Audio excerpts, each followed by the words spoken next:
Una casa, un allanamiento y armas, muchas armas escondidas. Había munición, un fusil, 6 granadas de mano. Tal cual, granadas, armas de guerra en medio de una población. Primera vez que la brigada incauta granadas de fragmentación. La idea era poner a disposición de narcotraficantes 5 granadas. Una situación en extremo grave. ¿De dónde salió todo ese arsenal? Uno de los proveedores de esta banda criminal es un funcionario de ejército. ¿Cómo lo hizo? ¿Qué artimañas usó y con quién se asoció? En el siguiente reportaje detallamos la caída del traficante de armas del ejército.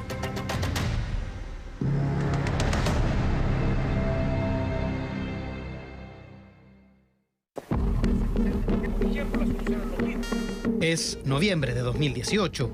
Por ese entonces, la prensa se hace eco de una revelación exclusiva del medio The Clinic. Era el mismo comandante en jefe del ejército, por entonces el general Ricardo Martínez, quien alertaba respecto a una situación alarmante. Oficiales y suboficiales que compran armas, las armas perdidas y después la venden a grupos de narcos, de delincuentes. La reunión era entre oficiales.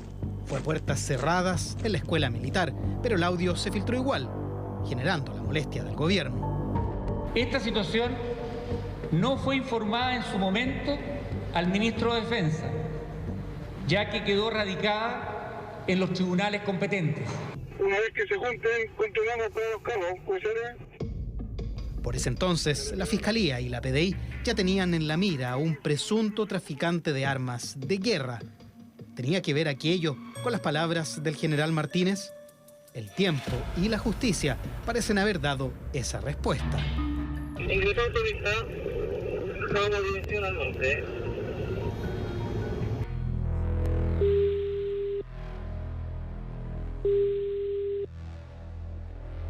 Aló. ¿Qué pasó? ¿Cuánto tiro en las pelotas? Fueron estas interceptaciones telefónicas las que comenzaron a alertar a la PDI. Por ese entonces investigaban a Jonathan Olave Ahumada. Es él quien recibe el llamado de su socio, Jonathan Alfaro. ¿En cuánto tiro las pelotas? A mí tenés que asegurarme unos 50. 250. Ahora me van a venir a dejar las pelotas de las cajas y acá al lado me van a comprar la guarda del... ¿Tú sabes qué? Y hay uno que viene en camino por una pelota. Yo le pedí 400 lucas.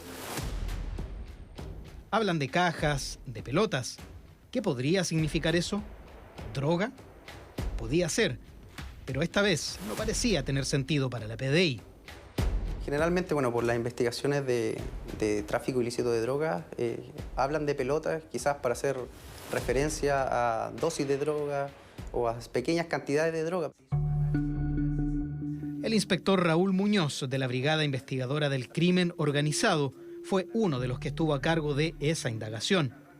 Cuenta que la tesis del tráfico de drogas fue descartada debido a los términos que utilizaban los implicados en sus conversaciones telefónicas. ¿Cuántos cargadores vendiste, supuestamente? Se supone que el weón de la peluquería quiere los 3. Bueno, compradores para el weón. Y aparte, imagínate una pelota en 450 lucas, no es malo, pues weón. Aparte que son las de fragmentación. De fragmentación. El término alertó de inmediato. A esas alturas, la PDI ya sabía que los sujetos hablaban de armas y solo una caía en esa categoría. En base a eso y al análisis que nosotros pudimos hacer de la información, pudimos determinar en cierta forma que esos comunicados estaban haciendo referencia a granadas de fragmentación. Es un hecho con bastante peligro para la sociedad. El fiscal Milibor Bugueño es quien lideró la investigación. Su reflexión tiene toda lógica. Granadas de fragmentación. Derechamente estaban frente a un evidente tráfico de armas de guerra. La granada de fragmentación tiene una especie de metal enrollado que está fragmentado en muchos pedazos. Esto quiere decir que cuando estalla, saltan muchos más pedazos, digamos, y puede dañar a mucha más gente. La pregunta se hace evidente y revela un escenario en extremo preocupante. ¿Quién aspiraba a armarse con tal poder de fuego? Otra vez, las llamadas entregan detalles alarmantes. Oye, ¿te puedo hacer una pregunta? ¿Vos tenías alguna conexión o atado con los Galvez? Qué grande. ¿Con los Galvez? No. ¿Seguro? Sí, ¿por qué? Nada, porque quieren comprar todas las aguas que tenemos guardadas.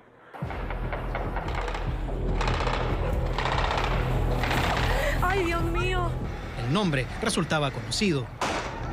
Formada en los años 90, los Galvez era una de las bandas narcotraficantes más antiguas de la legua Emergencia.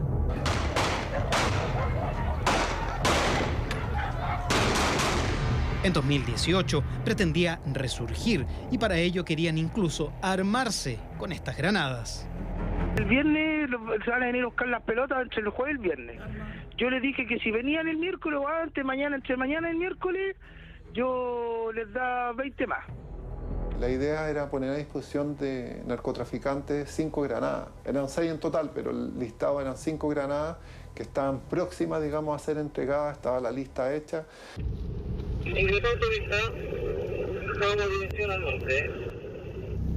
Había que actuar rápido, interrumpir la entrega porque ya estaba determinado el destinatario, aunque faltaba una pieza clave. ¿Quién había proporcionado esas armas de guerra? A esas alturas, las sospechas poco a poco se clarificaban. Hola, hermano.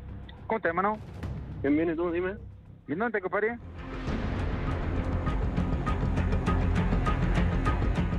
En la interceptación aparece un nuevo personaje. Quien habla con Jonathan Olave es Víctor Roa Alburquenque, quien terminó convirtiéndose en la pieza clave de este engranaje de tráfico de armamento. ¿Y si me esperas ahí? No te voy a aguantar unos 5 o 7 minutos para dejarte unas cosas. Puta, ya, vente nomás. Quizás con una... Puta, tengo que vender unas pelotas, como... Ya, pues.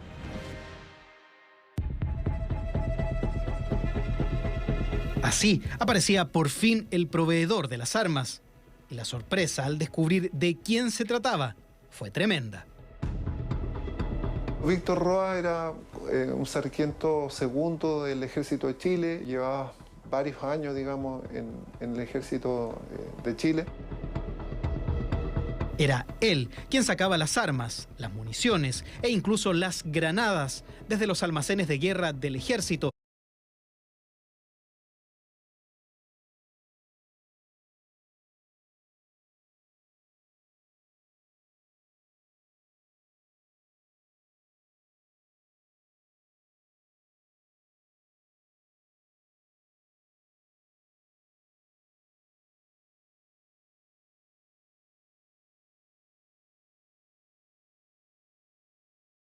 Y se las entregaba a Jonathan Olave, quien las distribuía a través de terceros a bandas de narcotraficantes.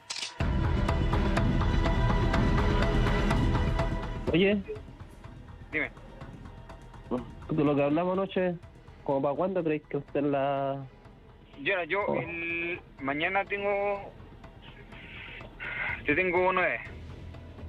Ya, pues. Para mañana 1. Sí. Ya, pues.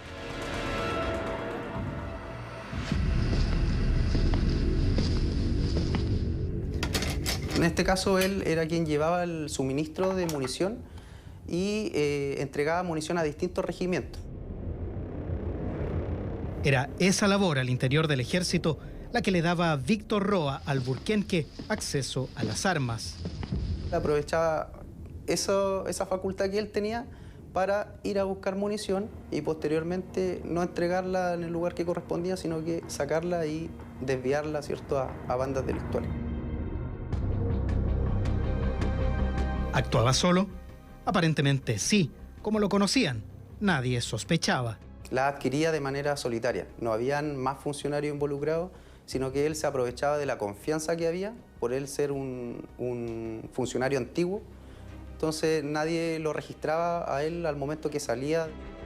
Su labor era más de ser un intermediario cada vez que se hacía una entrega de municiones para las distintas escuelas. Era aquí, en el regimiento logístico del Ejército número 2, Arsenales de Guerra, desde donde, según la Fiscalía, sustraían las armas y municiones. En los almacenes de Batuco, él podía tener un contacto directo con municiones, también tenía un contacto directo con las personas y los almaceneros que trabajaban allá. Él abusó en algunas oportunidades de la confianza de esas personas y también aprovechó quizás la falta de fiscalización para sustraer estas municiones. Municiones, armas y granadas, porque las pelotas, como se les mencionaba en las escuchas, las sacó de allí y de la forma más insólita. Aprovechándose de que el guarda almacén, digamos, lo conocía bien, le indicó que iba a sacar algo e incluso sacó las granadas en los bolsillos, que en sí, digamos, es súper peligroso, digamos. Hola, ¿cómo estás, desgraciado? ¿Y tú, cómo estás ahí? Mire, todo bien, hermano. ¿Te puedo pedir un favor? Dime. Tú me tenías una funda de la guitarra, ¿cierto? Sí. ¿Me la pudiste traer esa funda con la esta que te presté antes que te fueras, te acordáis? Sí. ¿Me pudiste traerme esas dos estas? ¿Para cuándo querís? Cuando podáis, pues si queréis como a las 10 o 9. Ya, porque tengo que entregarte unas cosas. Ya, pues. Ahí nos juntamos, pues.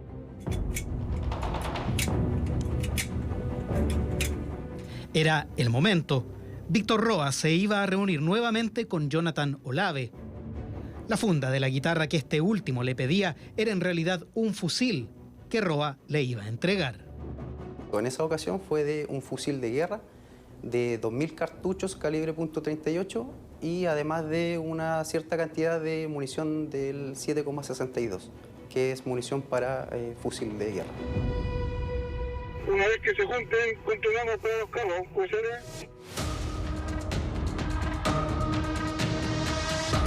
Con el lugar del encuentro claro, la PDI decidió actuar.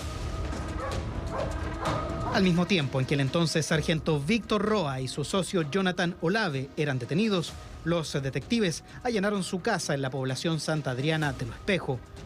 Al interior encontraron varias de las armas y municiones mencionadas en las escuchas. Junto a todo ese arsenal también estaban las temidas granadas de fragmentación. Un logro para nuestra unidad, primera vez que la brigada incauta granadas de fragmentación. Y obviamente al momento que se incautan se tomaron los resguardos necesarios para manipular y poder levantar esta evidencia que era obviamente de importancia y necesaria para acreditar el delito que estaban cometiendo estos sujetos.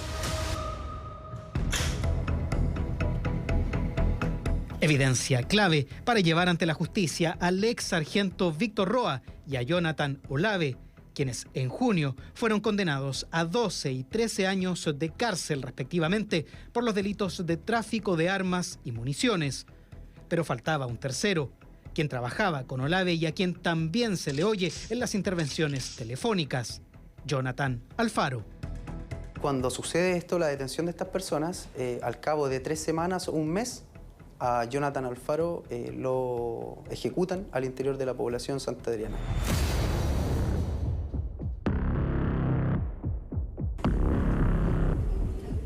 Con ello, se perdió el rastro de otras armas posiblemente traficadas. El caso hizo que el ejército, según se nos informó desde esa institución, adoptara nuevos procedimientos y tecnologías para optimizar los controles y supervisión de almacenamiento y traslado de armamento.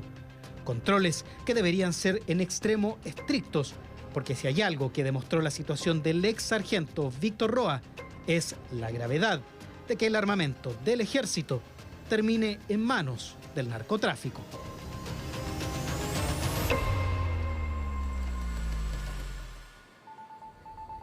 Con este gran trabajo del equipo de Mega Investiga, despedimos ya esta edición de Mega Noticias Prime, pero como siempre lo dejamos invitados a que continúe con nosotros porque ya viene un nuevo capítulo de Generación